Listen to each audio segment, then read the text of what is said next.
Hello, in this lesson, we are going to be looking at the topic of characterization being king and considering characters as constructs.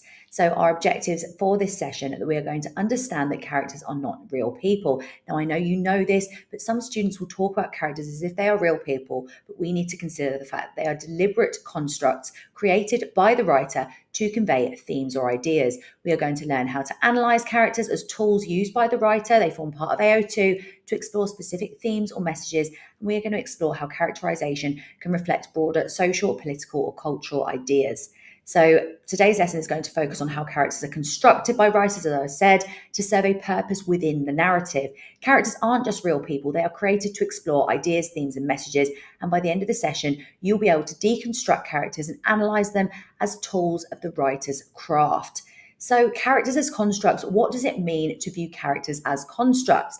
It means understanding that the writer has carefully crafted the character to achieve specific narrative goals. Remember, I've said before that writers always do things with a purpose, with an intention, and it's our job to unpick that. And characters are designed to represent themes, ideas, or societal issues. So as an example, in Macbeth, Macbeth is more than just an ambitious man. He is constructed by Shakespeare to explore the theme of ambition and the moral consequences of unchecked power. And as a grade 8 or 9 tip, always ask yourself, why did the writer create this character? And if you're given a character question, you need to be considering that from the outset. What is their purpose in the story? How do they help the writer explore the broader themes? So key questions that we can ask ourselves to help with this and help understand characters as constructs is we can think, first of all, as I've said, why did the writer create this character? What role do they serve within the narrative? They will have a narrative function.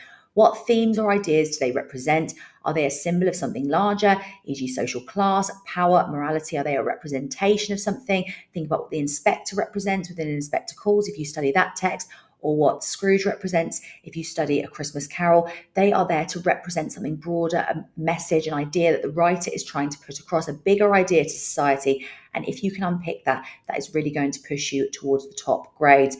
And how do their actions develop the writer's themes? Do they change or remain static throughout the story? And we are going to look at that later on, dynamic and static characters.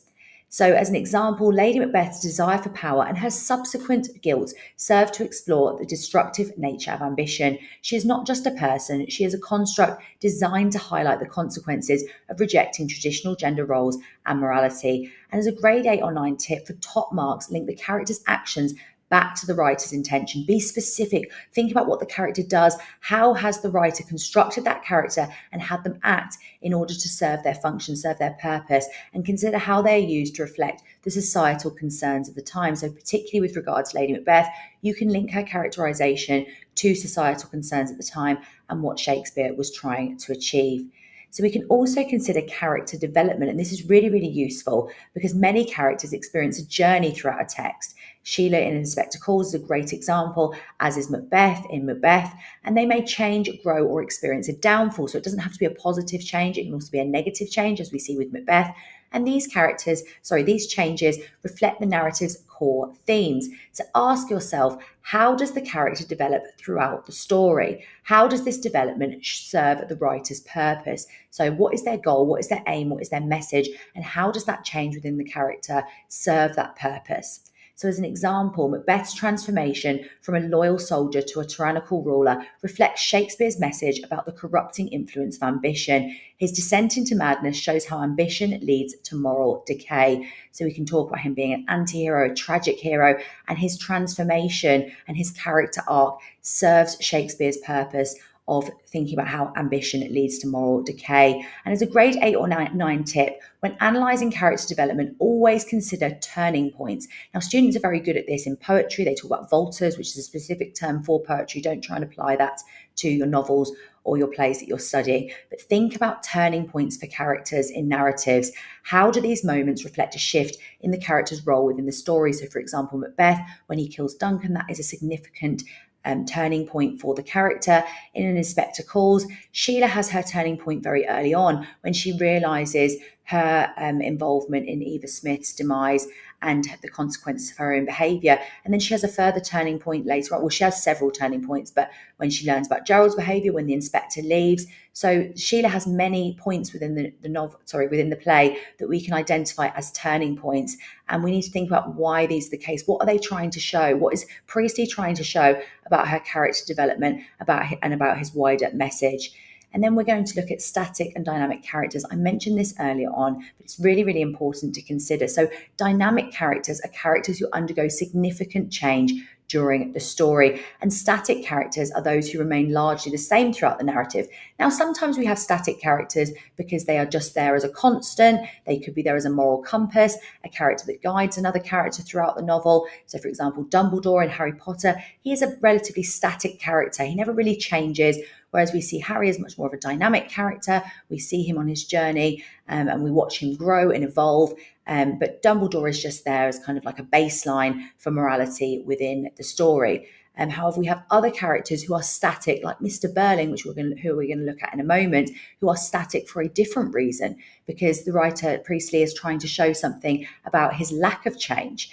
And then you've got more dynamic characters like Scrooge in A Christmas Carol, and that is to serve another narrative function, which is to show his character development and show that redemption is possible, because it is, of course, a story about redemption.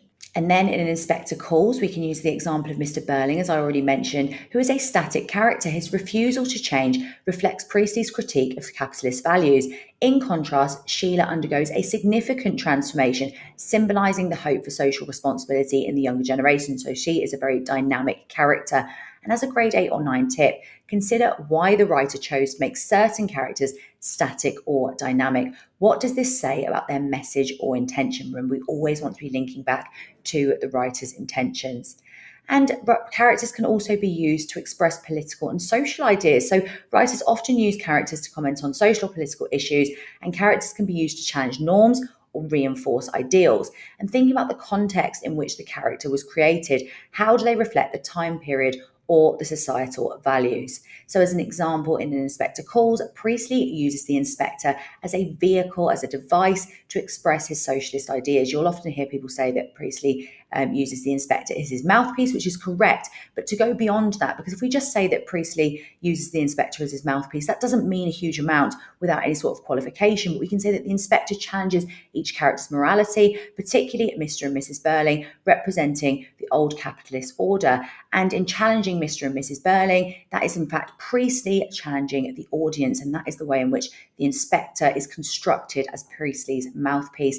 And as a grade 8 or 9 tip, to score top marks, always consider the historical and social context. So we can link to the audience, we can link to what was happening in society, and how does the character reflect or critique the values of their time. So that's the way that we can seamlessly integrate context. We're going to have another session on adding context and applying context meaningfully and not just bolting it on. And that is one way that we can do that. As I said, we're going to go into that in more depth in another session. So characters can also be used as symbols, and they often act as symbols reflecting and representing larger ideas or societal groups. So consider how characters are used to symbolize abstract concepts such as power, corruption, innocence, or rebellion. So for example, Eva Smith in An Inspector Calls is an archetypal working class woman. She's a representation of working class women, and you can talk about that within your analysis of the character, because she is a symbol of the working class, an emblem of the working class. And as a further example, in Animal Farm, Napoleon symbolizes Stalin, and his rise to power mirrors the corruption of socialist ideals. The animals themselves represent different societal groups, with the pigs representing the ruling elite, so the bourgeoisie. And as a grade 8 or 9 tip, look for symbolic significance in every major character. Consider how their traits and actions represent something beyond themselves. And then we're going to think now about Lady Macbeth as a construct, to give you a little bit more of an example about how you might do this in a paragraph. So in Macbeth, Shakespeare constructs Lady Macbeth as a symbol of unchecked ambition and the rejection of traditional gender roles. Her famous plea to unsex me here reveals her desire to shed the qualities traditionally associated with women, compassion and morality, in favour of ruthless power. Shakespeare uses Lady Macbeth's descent into madness to critique the destructive consequences of ambition. Her final scene, where she obsessively tries to wash the damn spot from her hands, symbolises the inescapability of guilt and the moral price of power. And as a grade 8 or 9 tip, always link your analysis of a character to the writer's wider themes. So we've done that within that paragraph. You can pause the video here and take more of a look at that if you wish, but really linking to the themes, the character's actions to the themes, and the bigger ideas at play. And then for top grades, discuss how the character acts as a tool for the writer's critique of society, as we've already touched on. And then common pitfalls that we want to try and avoid. So describing rather than analysing. So avoid simply describing the character's actions. Focus on why the writer chose to depict them in this way. Don't treat the characters as real people. I mentioned this right at the beginning, but this is really important to remember.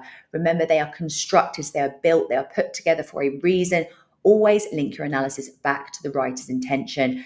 And don't forget context. I know I mentioned this, but I want to reinforce it. And repetition is the master of all skill, but characters do not exist in a vacuum. Consider how the historical and social context influences the writer's portrayal of the character. And as a grade 8 or 9 tip, to elevate your analysis further, always think about the writer's purpose and context. How does the character help the writer communicate their views, their ideas on society or human nature? And then as some final thoughts, so characters are more than just people. They are tools used by the writer to explore key themes and ideas. They are part of AO2, and that is why the exam board, the examiner's reports, irrespective of what exam board you do, they always mention the fact that characterization should be considered more. And always think about the writer's purpose when analysing characters. Why did they create this character and what message are they trying to convey? And try it yourself. Write a paragraph analysing Lady Macbeth or any character from a text that you've studied and how they are constructed. And in the case of Lady Macbeth, you could look at how she is constructed to explore gender roles and ambition in Macbeth, and focus on Shakespeare, focus on how Shakespeare uses her character as a tool to critique society. So that brings us to the end of this lesson. If you found it useful, make sure you check out the other free sessions that we have put together for you, and also do check out the website as well. And don't forget to follow us on social media.